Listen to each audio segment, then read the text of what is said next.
want to see him throw the leather again. Yeah, I know you like the swingers, man. I love it. I can't say it enough. Stand and bang, right? That's it. And a big right leg. Big leg. We've seen that in fights before. Yeah, that's right.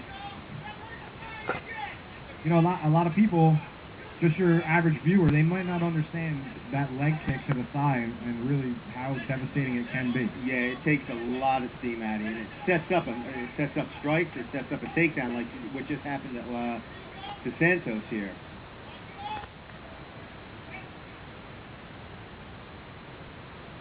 You know, Santos is starting this round in a weaker position than he was in the first round.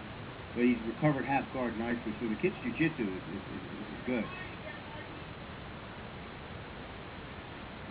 What McDonough needs to do is, what I would coach him to do is use those strikes to set up a guard pass and get back to side control, maybe pull him out.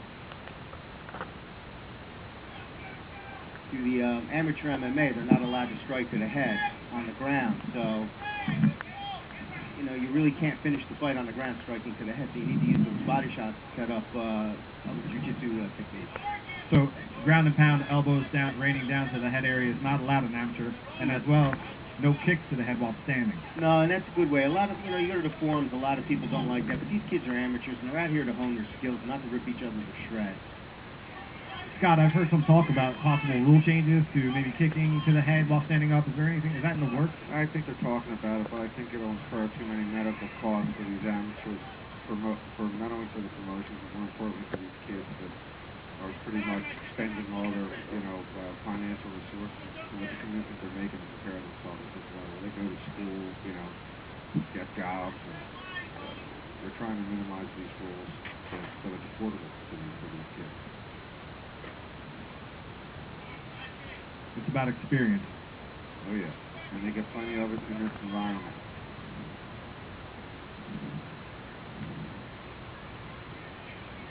See, Santos, he's real close to that cage. He can use his legs, kick off, and get a reversal out of that half guard position.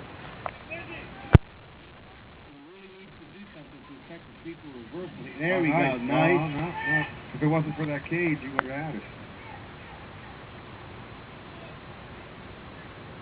That cage just gets in the way in this sport sometimes. It's turned into the cage. It's complicated on top of this situation. See, what McDonough is doing from the top is really good. He's staying really busy inside Santos' guard. So my thinking would be the judges are just going to be giving him points for this. I agree, because he's active. Now, let me ask you this, Jim. He had a couple chances there to pass that guard and chose not to. Would you propose that he did that? No, I don't know if that was by chance or just smart cage thinking. That late in the round, why risk a sweep? He was definitely ahead on the card. Finished the round in the strong position he was in, so he's probably looking at 2 10-9 rounds. So even if Santos wins this next round, that could be it. So his corner at this point is telling him that you got to just get out there and let it go if you want to take this fight. Yeah, he's got to submit or probably knock out. But you never know with the judges. When it goes to a decision, you never know what's going to happen. You know, if I were McDonough's corner, I'd be saying more of the same, get the takedown, stay on control on top, stay active, pull out the decision.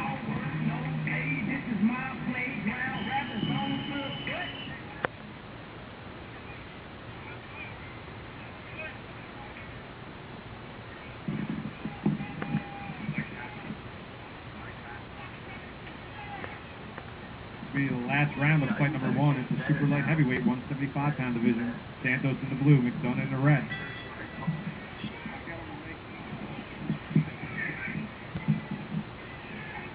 All three of these rounds have started exciting.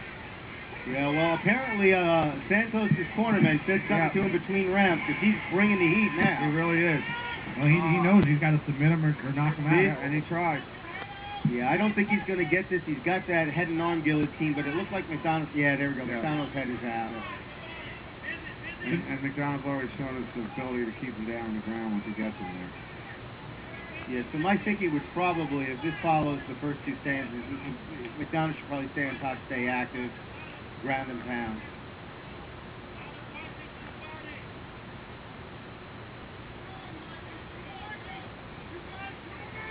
doesn't even seem that Santos is really trying to get out of there and get back to his feet. You know, it's tough. McDonough's keeping a lot of pressure on him. He's keeping the center of gravity low. And if he opens up his legs to stand, he risks a guard pass. Yeah, he almost. Yeah, he tried a submission, and now he's caught in side control. So the kid gave it a shot, and it didn't work. And this is what happened. That was nice right there. Good reversal. Trouble. He might get caught in the triangle himself Yeah, here. he may. Yeah, McDonough's legs aren't set up, and if Santos just guts this out, there's no submission. It's not close. He's just trying to grind that out. But he had no choice but to try to.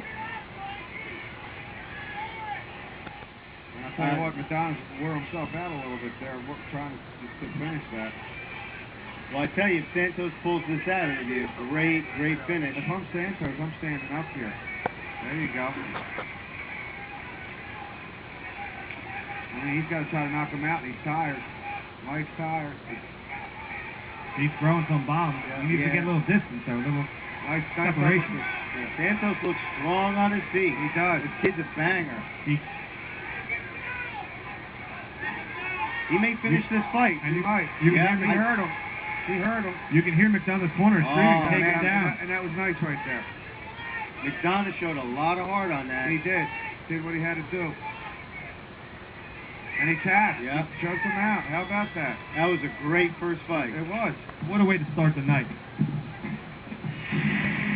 This bout is stopped at 2 minutes 23 seconds for the third round.